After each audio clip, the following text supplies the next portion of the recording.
రాసిండ్రు రెండు. అది మొత్తము ఆ కరస్పాండెన్స్ మొత్తము ఆనాటి ప్రభుత్వంలో ఉన్న పెద్ద మనుషులు ఇగ్నోర్ చేసిండ్రు, అసలు పట్టించుకోలే. రెండోది, ఆ విధంగా బ్యారేజ్లను ఉపయోగించుకోకూడదు, ఇంత వాటర్ స్టోరేజ్ చేయకూడదు అని కింది లెవెల్ ఇంజనీర్లు అనేక మార్లు ఆ పైకి ఆ రిపోర్ట్ పంపించినా అది ఆ వాటర్ స్టోరేజ్ తగ్గలేదు.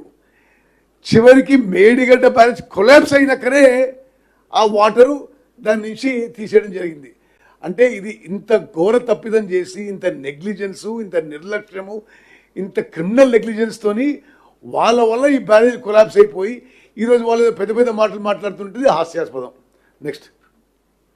Next so first site inspection అంటే ఇమీడియట్గా జరిగిన వెంటనే అప్పుడున్నటువంటి సిడిఓ గారు ఇన్స్పెక్షన్ చేయడం జరిగింది. అలాగే ఎన్డిఎస్ఏ ఒక దాదాపు 6 మెంబర్స్ వచ్చి నెక్స్ట్ వాళ్ళు కూడా మనకి ఒక 2 days ఉండి ఇన్స్పెక్షన్ చేసి దానికి స్టడీ చేయడం జరిగింది. దాని తర్వాత డ్యామ్ సేఫ్టీ రివ్యూ ప్యానెల్ వాళ్ళు కూడా టీం కూడా ఇంక్లూడింగ్ సిడబ్ల్యూసీ కానీ వాళ్ళ టీం మెంబర్స్ అందరూ కూడా 28/10/23 నాడు ఇన్స్పెక్షన్ చేసి అలాంగ్ విత్ ఈఎన్సీ ఓఎన్ఎం గారు ఇన్స్పెక్షన్ చేసి గవర్నమెంట్కి ఇమీడియట్గా రిపోర్ట్ ఇవ్వడం కూడా జరిగింది. నెక్స్ట్ ఒక విషయం, ఇది కూడా మీరు గమనించాలి. Just go back. ఇప్పుడు వాళ్ళు ఉన్నప్పుడే, అంటే మేము వచ్చినాక ఎన్డిఎస్ఏ టీం అది ఇది అంటుంటారు. వాళ్ళు ఉన్నప్పుడే NDSA 6 member committee led by member Disaster and Resilience NDSA visited on 24th October 2023 and examined the reasons. Discussions held with ENC General, site inspected on 24th. Final discussions with INCAD, LNT, SDC on 25th at Hyderabad. The ROA, the committee indicated lapses in construction, planning and management. అంటే మేము అధికారంలో రాకముందే వాళ్ళు నిర్మాణం చేసినప్పుడే అప్పుడే కూలిపోయి వాళ్ళ వల్లనే కూలిపోయిందని అప్పుడే ఎన్డీఎస్ఏ టీం ఇచ్చింది ప్రిలిమినరీ రిపోర్ట్లో. నెక్స్ట్ సో ఫస్ట్ 1/11/23 నాడు ఎన్డిఎస్ఏ ఫస్ట్ ఇనిషియల్గా ఒక రిపోర్ట్ ఇచ్చిందన్నమాట. దాంట్లో ఏంటంటే lapses in construction, planning and management execution ఆస్పెక్ట్లోనే మెయిన్ ప్రాథమికంగా వాళ్ళు ఇది రీజన్స్ వలన ఈ ఇన్సిడెంట్ జరిగిందని చెప్పి ఎన్డిఎస్ఏ రిపోర్ట్ ఇవ్వడం జరిగింది. అలాగే 4/11/23 నాడు ఇనిషియల్ రిపోర్టు సబ్మిట్ చేయడం జరిగింది.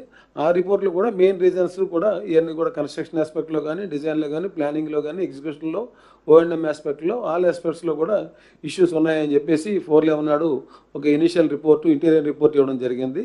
సో దాని తర్వాత ఏంటంటే సబ్సిక్వెంట్గా అవుట్కమ్ ఏంటంటే 24/4/2025 నాడు ఎన్డిఎస్ఏ ఫైనల్ రిపోర్ట్ ఇవ్వడం జరిగింది. ఈరోజు గవర్నమెంట్ ఏదైనా యాక్షన్ ప్లాను డెవలప్ చేయడానికి గురించి మనకి మెయిన్ ప్రధానంగా ఎందు గురించి డీల్ అవ్వడం జరిగిందంటే ఎన్డిఎస్ఏ గవర్నమెంట్ నుంచి ఫైనల్ రిపోర్ట్ వచ్చే వరకు ఉండి దాంట్లో ఇచ్చినటువంటి రికమెండేషన్స్ ఆధారంగా మనం ముందుకు వెళ్ళాలనేటువంటిది government decision. Even technical officials అందరూ కూడా అది నిర్ణయం తీసుకొని వాళ్ళు ఇచ్చినటువంటి రికమెండేషన్ మీద బేసిస్ చేయాలనేటువంటిది వాళ్ళు కూడా చెప్పారు. మేము ఇచ్చినటువంటి రికమెండేషన్ మీద బేస్ చేసుకొని మీరు వే ఫార్వర్డ్ వెళ్ళండి అని చెప్పినట్టు కానీ ఇనిషియల్గా చెప్పడం జరిగింది. అయితే వాళ్ళు ఇనిషియల్గా రిపోర్ట్ ఇచ్చినప్పుడే ముందు స్టెబిలైజేషన్ ఆస్పెక్ట్లో కొన్ని రికమెండేషన్స్ ఇచ్చారు. అండ్ ఇమీడియట్గా ఏదైతే మెజర్స్ చేయాలో ఆ మెజర్స్ అన్నీ కూడా డిపార్ట్మెంట్ తరపు నుంచి టేకప్ చేయడం జరిగింది. నెక్స్ట్ ఇది ఒక మన ప్రభుత్వం యొక్క స్టాండ్ మేము స్పష్టంగా చెప్తున్నాము. వాళ్ళు తుమ్మడి ఎట్టి దగ్గర ప్రాజెక్టు సరిగ్గా కట్టినా ఇప్పుడు ఈ ఎల్నినో పరిస్థితుల్లో ఉత్తర తెలంగాణకి ఇబ్బంది కాకుండా ఉండేది. లేక వాళ్ళు ఇట్లా మేడిగడ్డ ఇట్లా కట్టినా, ఈ బ్యారేజీలు సరిగ్గా కట్టినా ఇప్పుడు ఎల్నినో పరిస్థితుల్లో ఉత్తర తెలంగాణ రైతులకి, ప్రజలకి మేలు జరిగేది. వాళ్ళ లోపాల వల్ల, వాళ్ళ తప్పుల వల్ల, వాళ్ళ కకృతి వల్ల ఈరోజు ఉత్తర తెలంగాణలో వర్షాభావ పరిస్థితుల్లో కొంత ఇబ్బంది ఏర్పడుతున్న మాట ఇది మీరు అందరూ గమనిస్తున్నారు. నెక్స్ట్ ఇది ఇప్పుడు మీకు యాక్చువల్గా ఇమీడియట్గా ఇన్సిడెంట్ జరిగిన వెంటనే మనకి ఆ సైట్లో ఉన్నటువంటి కండిషన్ మీకు ఒకసారి ఎక్స్ప్లెయిన్ చేయడం గురించి అని చెప్పేసి చూపించడం జరుగుతుంది. నెక్స్ట్ ఇవి ఏంటంటే మనకి ఆ పిఆర్ నెంబర్ 20 దగ్గర ఆ ర్యాఫ్ట్ దాదాపు 1.2 meters మీకు అక్కడ కనబడుతుంది క్లియర్గా. ర్యాఫ్ట్ దాదాపు 45.45 meters ఉండాలి విడ్త్. అది మనకేమైందంటే దాదాపు 1.2 meters ఈ పీరు దాంట్లో సెటిల్ అయిపోవడం జరిగింది.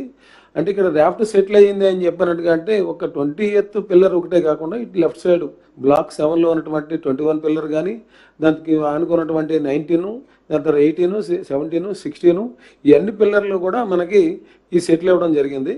దీనికి సెటిల్ అవ్వడానికి ప్రధానమైన కారణము అంటే మనకి అప్పుడున్నటువంటి ఇంజనీర్లు కానీ, సీనియర్స్ ఇంజనీర్లు కానీ, ఈ ఎన్ఎస్సి కానీ ఎన్ఎస్ఎస్ చేసింది ఏంటంటే undermining of water under beneath the ఈ రాఫ్ట్ ఫౌండేషన్ ఇవన్నీ కూడా సీపేజ్ అవడంతో ఇది జరిగింది అన్నది అప్పుడు ప్రాథమికంగా అప్పుడు చెప్పడం జరిగింది. నెక్స్ట్, సో మీకు ఇది చూస్తే కనుక ఈ రాఫ్ట్ ఈ ఎమ్మడి మీకు మొత్తం ప్రతి పిల్లర్లు కూడా అంటే 18, 19, 20 ఈ 16 పిల్లర్ దాకా బ్లాక్ 7లో ఉన్నటువంటి పిల్లర్లన్నీ కూడా కుంగడం జరిగింది.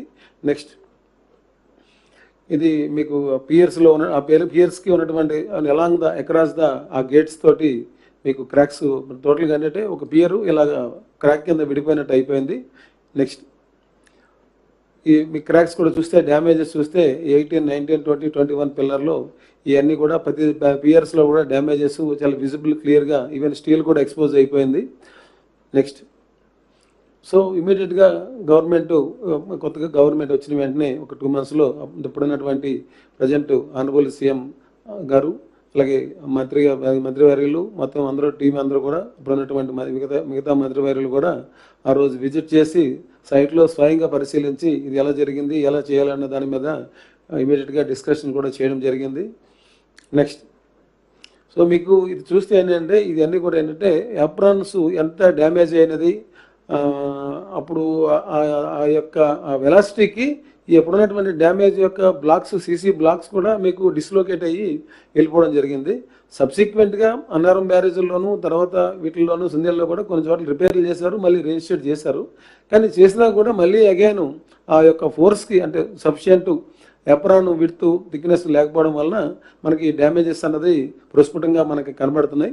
నెక్స్ట్, సో ఇవన్నీ కూడా డిస్లాజ్డ్ వాష్డ్ అవే సీసీ బ్లాక్స్ అండి. ఇమీడియట్గా అప్పుడు ఉన్నటువంటి సీసీ బ్లాక్స్ అన్ని తర్వాత మళ్ళీ రిస్టోర్ చేశారు, కానీ బట్ అక్కడ ఉన్నటువంటి ఎప్రాన్ లెంగ్త్ ఏదైతే ఉందో స్టిల్లింగ్ బేసిన్ కానీ సఫిషియెంట్గా అప్పుడు ప్రొవైడ్ లేకపోవడం వలన ఇలా జరిగిందని చెప్పేసి సబ్సిక్వెంట్గా ఇచ్చినటువంటి ఎన్డీఆర్సీ ఇచ్చినటువంటి రిపోర్ట్లు మనకి చెప్పడం జరిగింది.